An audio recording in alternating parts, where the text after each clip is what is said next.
ಕಬಿನಿ ಅಳುತ್ತಿದ್ದರೆ ನಾವು ಹೇಗೆ ನಗಲು ಸಾಧ್ಯ? ನಮಸ್ಕಾರ. ಇಂದು ನಾವು ಸುದ್ದಿಗಳ ಅಬ್ಬರದಲ್ಲಿ ಮರೆತಿರುವ, ನಮ್ಮ ಕಣ್ಮುಂದೆಯೇ ನಡೆಯುತ್ತಿರುವ ಒಂದು ಮೌನ ಅಪರಾಧದ ಬಗ್ಗೆ ಮಾತನಾಡೋಣ. ನಮ್ಮ ಕಬಿನಿ ಜಲಾಶಯ. ಇದು ಕೇವಲ ಒಂದು ಅಣೆಕಟ್ಟಲ್ಲ, ಇದು ಲಕ್ಷಾಂತರ ರೈತರ ಬೆವರು, ಸಾವಿರಾರು ಜೀವಿಗಳ ಉಸಿರು ಮತ್ತು ನಮ್ಮ ನಾಡಿನ ಜೀವನಾಡಿ. ಈ ಚಿತ್ರವನ್ನು ನೋಡಿ. ಇದು ನಮ್ಮ ಜನತಾ ತೀರ್ಪು ತಂಡ ಸೆರೆಹಿಡಿದ ದೃಶ್ಯ.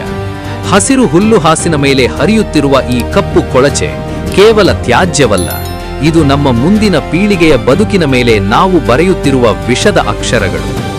ನಾವು ಪ್ರಕೃತಿಯನ್ನು ತಾಯಿ ಎಂದು ಪೂಜಿಸುತ್ತೇವೆ, ಆದರೆ ಅದೇ ತಾಯಿಯ ಎದೆಯ ಮೇಲೆ ಈ ರೀತಿ ವಿಷವನ್ನು ಸುರಿಯುತ್ತಿದ್ದೇವೆ.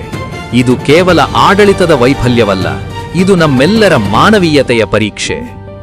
ಯೋಚಿಸಿ, ನಾವು ಕಬಿನಿಯಿಂದ ನೀರು ಕುಡಿಯುತ್ತೇವೆ, ನಮ್ಮ ಭೂಮಿ ಈ ನೀರನ್ನು ಹೀರಿ ನಮಗೆ ಅನ್ನ ನೀಡುತ್ತದೆ. ಇಂದು ನಾವು ಈ ಜಲಾಶಯವನ್ನು ವಿಷಮಯ ಮಾಡಿದರೆ ನಾಳೆ ನಾವು ಸೇವಿಸುವ ಅನ್ನವು ವಿಷವಾಗುವುದಿಲ್ಲವೇ?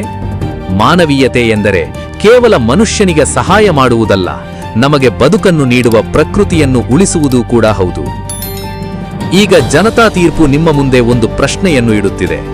ನಮ್ಮ ಲಾಭಕ್ಕಾಗಿ ಅಥವಾ ನಮ್ಮ ನಿರ್ಲಕ್ಷ್ಯದಿಂದ ಒಂದು ಜೀವಂತ ನದಿಯನ್ನು ಕೊಲ್ಲುವುದು ಸರಿಯೇ?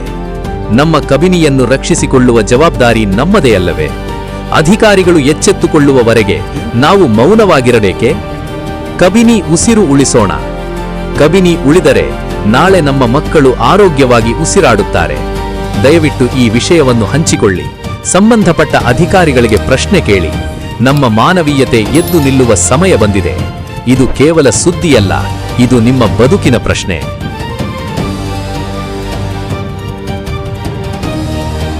ಹಣದ ಆಸೆಗೆ ಬಿದ್ದಿರುವ ಕೆಲ ಕಿಡಿಗೇಡಿಗಳು ಅರಣ್ಯದ ಅಂಚಿನಲ್ಲಿರುವ ರೆಸಾರ್ಟ್ಗಳ ಕೊಳಚೆ ಮತ್ತು ಟಾಯ್ಲೆಟ್ ನೀರನ್ನು ನೇರವಾಗಿ ಕಬಿನಿ ಜಲಾಶಯದ ಹಿನ್ನೀಡಿಗೆ ಹರಿಸುತ್ತಿದ್ದಾರೆ. ಈ ದೃಶ್ಯಗಳನ್ನು ನೋಡಿ. ಪರಿಸರ ನಾಶವಾಗುತ್ತಿದ್ದರೂ ಕಣ್ಣು ಮುಚ್ಚಿ ಕುಳಿತಿರುವ ಸಂಬಂಧಪಟ್ಟ ಅಧಿಕಾರಿಗಳ ಜಾಣ ಕುರುಡುತನ ನಿಜಕ್ಕೂ ನಾಚಿಕೆಗೇಡು. ಇದು ಕೇವಲ ಮಾಲಿನ್ಯವಲ್ಲ, ಇದು ನಮ್ಮ ರಾಜ್ಯದ ನೀರಿಗೆ ಮಾಡುತ್ತಿರುವ ದ್ರೋಹ. ಅಣೆಕಟ್ಟಿನ ಸುತ್ತಮುತ್ತ ವಾಸಿಸುವ ಗ್ರಾಮಸ್ಥರೇ, ನಿಮ್ಮ ಎಚ್ಚರವೇ ಈ ನಾಡಿನ ರಕ್ಷಣೆ. ಇಂತಹ ದುಷ್ಕೃತ್ಯಗಳು ನಿಮ್ಮ ಕಣ್ಣಿಗೆ ಬಿದ್ದರೆ ಕ್ಷಣವೂ ತಡಮಾಡಬೇಡಿ. ತಕ್ಷಣವೇ ಪೊಲೀಸರಿಗೆ ಕರೆ ಮಾಡಿ ಆ ಕಿಡಿಗೇಡಿಗಳ ಅಸಲಿ ಮುಖವನ್ನು ಬಯಲಿಗೆಳೆಯಿರಿ. ರಿಸಾರ್ಟ್ಗಳ ಮಾಲೀಕರೇ, ಒಂದಿಷ್ಟು ಲಾಭಕ್ಕಾಗಿ ಇಡೀ ಪ್ರಕೃತಿಯನ್ನೇ ಬಲಿ ಕೊಡಬೇಡಿ. ಮತ್ತು ಪ್ರಜ್ಞಾವಂತ ಕನ್ನಡಿಗರೇ, ಈ ವಿಡಿಯೋವನ್ನು ನೋಡಿ ಸುಮ್ಮನಾಗಬೇಡಿ. ನಿಮ್ಮ ವಾಟ್ಸ್ಆಪ್, ಫೇಸ್ಬುಕ್ ಸೇರಿದಂತೆ ಎಲ್ಲಾ ಗುಂಪುಗಳಲ್ಲಿ ಇದನ್ನು ಶೇರ್ ಮಾಡಿ. ಇದು ಅಧಿಕಾರಿಗಳ ಕಿವಿ ತಲುಪಬೇಕು, ಅಪರಾಧಿಗಳ ಮನೆಯ ಅಂಗಳ ತಲುಪಬೇಕು. ನಾವೆಲ್ಲರೂ ಒಂದಾಗಿ ನಮ್ಮ ಕಬಿನಿಯನ್ನು ರಕ್ಷಿಸೋಣ. ಈ ಯುದ್ಧದಲ್ಲಿ ನೀವು ನಮ್ಮೊಂದಿಗೆ ಕೈಜೋಡಿಸಿ. ಕಬಿನಿ ಉಳಿಸಿ, ನಾಡನ್ನು ಉಳಿಸಿ.